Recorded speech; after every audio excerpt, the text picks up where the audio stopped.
Assalamu alaikum and hi to all. Welcome to chapter 8, part 2. Training the raters is another step necessary in preparing for the launchings of the PMS.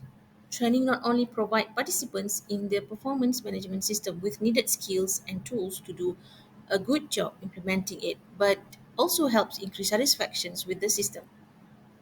Consider the list content area included here. The first two content areas are not unique to Rater training program. In fact, these are common component of the communication plan in which all organizational members participate, not just the raters. However, given the suggestion that the same information should be presented many times and through different communication channels, it does not hurt to include this content area as part of a rater training programs. Next, many performance management systems are plagued with rater errors. Choices of rater programs include rater error training, RAT, frame of reference training, for behavioral observation training, BO, and self leadership training, SL.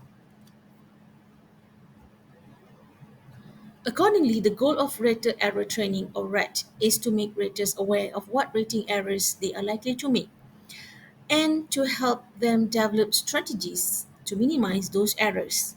The goal of RAT is to increase rating accuracy by making raters aware of the unintentional error they are likely to make. RAT does not guarantee increased accuracy.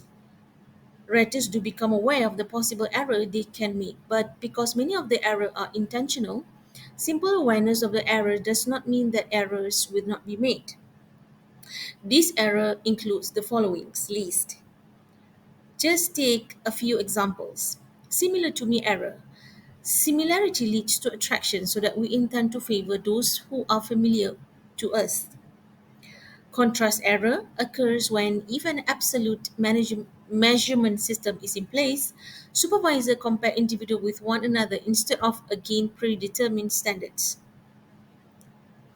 Central tendency error occurs when raters use only the middle points on the rating scales and avoid using the extreme. The result is that most or all employees are rated as average. Halo error occurs when raters fail to distinguish among the different aspects of performance being rated. Recency error occurs when performance evaluation is influenced mainly by information gathered during the last portions of the review period. Stereotype error occurs when a supervisor has an oversimplified view of individual based on group membership.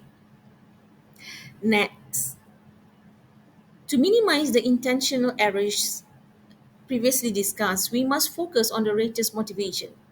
In other words, we must demonstrate to the raters that the benefit of providing accurate ratings outweigh the benefit of intentionally distorting rating by inflation, deflation, or central tendency. Frame of reference training. 4. Training help to improve rater accuracy by thoroughly familiarizing raters with the various performance dimensions to be assessed. The overall goal is to give raters skills so that they can provide accurate ratings of each employee on each dimension by developing a common frame of reference training.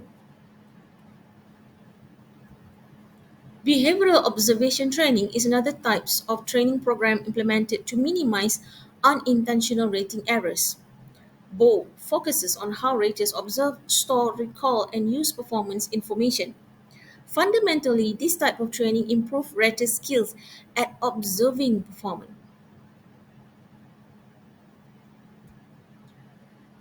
In addition, an aid such as a diary is an effective way to standardize the observations of behavior and record of critical incident throughout the review period.